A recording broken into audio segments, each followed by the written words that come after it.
ఇంత రేంజ్లోకి సినిమాకి వెళ్ళినప్పుడు అసలు ఒక స్టార్టింగ్ పాయింట్ దగ్గర చిరంజీవి గారితో సినిమా చేస్తున్నాను అని స్టార్టింగ్ పాయింట్ నుంచి పాయింట్ వరకు మీకు తలుచుకుంటే what is your experience and what is your reaction on that Anil గారు? అంటే స్టార్టింగ్ పాయింట్ నుంచి ఆలోచిస్తే అది మెమరబుల్ జర్నీ అని చెప్పొచ్చు.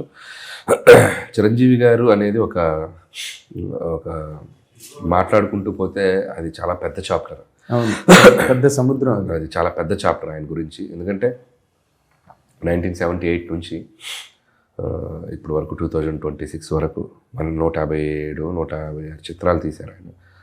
ఎన్నో అద్భుతమైన బ్లాక్ బస్టర్స్, ఎన్నో అద్భుతమైన డిఫరెంట్ జోనర్స్. నటుడుగా పెద్ద పెద్ద డైరెక్టర్స్తో పనిచేశారు. ఆయనతో పనిచేసిన వాళ్ళు పెద్ద డైరెక్టర్లు అయ్యారు.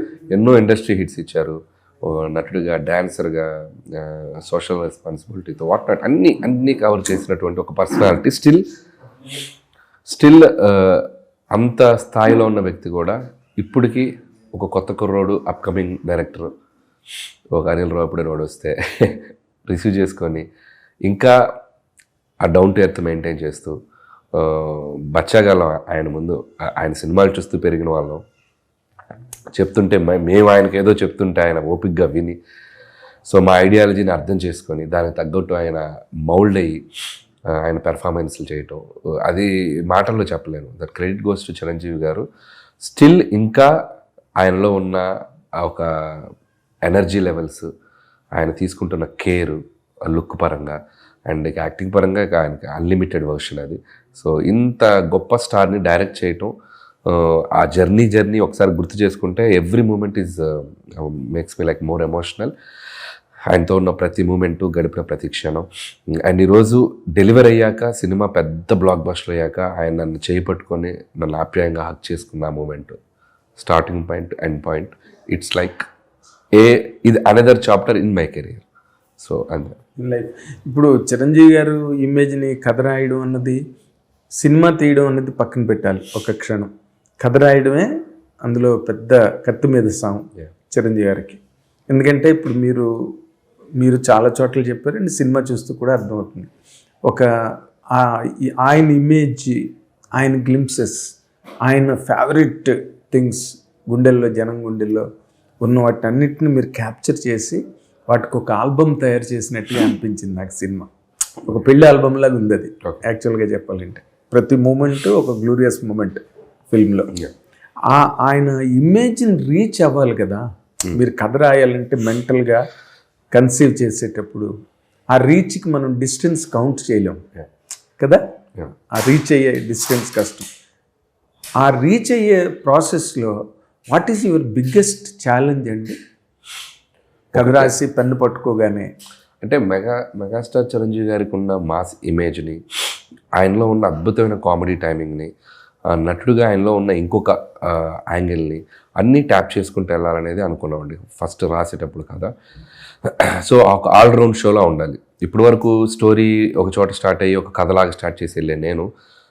ఈ సినిమా ఒక శంకర్ వరప్రసాద్ గారి జర్నీ, ఒక క్యారెక్టరేషన్ బేస్డ్ కథ రాయాలి, అది నేను ఫస్ట్ ఫిక్స్ అయింది.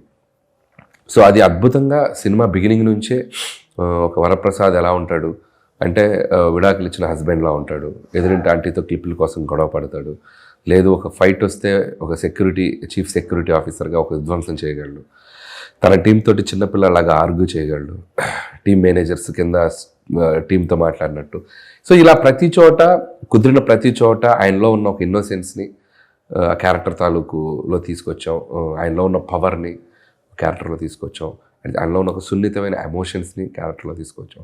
సో అన్ని యాంగిల్స్ ట్యాప్ చేయటం ఈరోజు ఈ సినిమా సక్సెస్కి ఒక main one of the reason. Chiranjeevi గారిని మనం ఒకే సినిమాలో ఇన్ని యాంగిల్స్లో, అది కూడా చాలా చాలా కొత్తగా, లుక్స్ విషయంలో ఆయన తీసుకున్న కేర్ కానీ, కాస్ట్యూమ్స్, లుక్స్ అన్నీ నప్పాయి సినిమాలో, ఒకటి కాదు. సో అన్ని రకాలుగా కుదిరిన ఒక సినిమా ఇది. అందుకే ఆడియన్స్ ఈ సినిమాని చూసి బాగుంది, బ్లాక్ బాస్టర్ అని చెప్పేయటం ఒక పద్ధతి లేదు. సినిమాని చూసి దాన్ని సెలబ్రేట్ చేసుకుంటూ, స్టిల్ దాంట్లో ఉన్న మూమెంట్స్ని రీకాల్ చేసుకుంటూ బయటకు వచ్చాక కూడా దాని గురించి మాట్లాడుతూ, దాని గురించిన వీడియోల్ని ఇన్స్టాగ్రామ్లోను, ట్విట్టర్లోను, ఫేస్బుక్లోను పెడుతూ, మేము సినిమా చూసాం, మేము దీన్ని సెలబ్రేట్ చేసుకుంటున్నాం అని చెప్పి ప్రపంచానికి చెప్తూ ఒక ఫెస్టివల్ జాతరలాగా జరిగింది. అండ్ థియేటర్స్కి సినిమాలు ఇంత అద్భుతంగా జనాలు వస్తున్నారు అనేది కూడా it's good sign for the film industry కూడా అన్ని రకాలుగా. అండ్ ఈ ఫెస్టివల్కి మనతో పాటు వచ్చిన మిగతా సినిమాలకు కూడా they got their due share. So వాళ్ళు కూడా వాళ్ళ తాలూకు ఆడియన్స్ని తీసుకొచ్చుకోగలిగారు. సో ఇది ఇలా కంటిన్యూ అయితే ఇంకా బాగుంటుంది. సో ఈ ట్రెండ్ ఇలాగే కంటిన్యూ అవ్వాలంటే ప్రతి సంక్రాంతికి చిరంజీవి గారి సినిమా పడాలి. చిరంజీవి గారి సినిమా పెద్ద హిట్ అయితే ఇండస్ట్రీ కళకళ ఆడుతుంది, రైట్?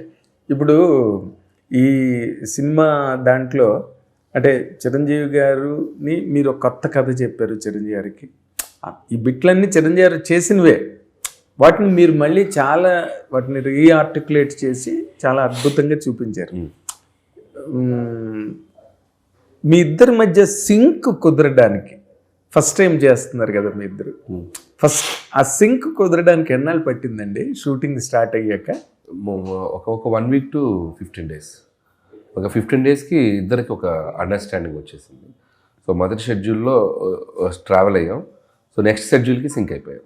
ఓకే, ఎందుకు అంత టైం పట్టింది? అంటే ఉంటుంది, ఎవరికైనా ఉంటుంది. ఒక డైరెక్టర్ తాలూకు మేకింగ్ ఎలా ఉంది, తన కన్విక్షన్ ఎలా ఉంది, తను ఏమనుకుంటున్నాడని ఆర్టిస్ట్గా ఆయన అర్థం అవుతాడు.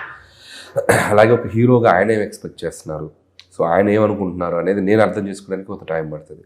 సో ఆ జర్నీ ఎవరికైనా ఒక టైం పడుతుందండి. సో అది బాగా త్వరగా అయినట్టే. సో 7 to 15 days అనేది పెద్ద టైం పట్టినట్టు. పెద్ద టైం కాదు. So 1 week to 10 days max. దాంట్లో అర్థమైపోయాక వన్స్ ఇద్దరికి ఆ సింక్ కుదిరాక ప్రతి ఎపిసోడ్ ప్రతి సీక్వెన్స్ ఇంకా ఎన్హాన్స్ అవుతూ వెళ్ళాయి. సో ఆయన దాన్ని లైఫ్ పెట్టి యాక్ట్ చేశారు, ఆయన ఇంకా నెక్స్ట్ లెవెల్కి తీసుకెళ్లారు. చిన్న చిన్న ఎక్స్ప్రెషన్స్, ఇప్పుడు సపోజ్ మా లేడీ సీక్వెన్స్ ఉంటుంది పార్టీ సీక్వెన్స్లో, తిరిగితే ఆయన చాలా ఇన్నోసెంట్గా పెడతారు. ఒక్క ప్రాణాయం తీయటం తప్ప అన్నీ చేసేసింది కాదు అంటాడు చాలా సటిల్గా. అలాంటి చాలా చిన్న చిన్నవి. మళ్ళీ నయనతార గారు అలా చూసినప్పుడు నీ హస్బెండ్ యాక్సెప్ట్ చేస్తున్నప్పుడు ఇలా తిరిగిద్ది నయనతార గారు, ఆయన చిన్న అమాయకంగా ప్లీజ్ చేయడం అలా. అంటే ఆయన వరప్రసాద్ అనే క్యారెక్టర్ని ఆయన టోటల్గా ఓన్ చేసేసుకున్నారు. అండ్ నా తాలూకు నేను అనుకుంటున్న ఏదైతే చిన్న చిన్న టైమింగ్స్ ఉన్నాయో అవి ఆయన అర్థం చేసుకుని దాన్ని ఇంకో లెవెల్కి తీసుకెళ్లారు. ఎగ్జాక్ట్లీ.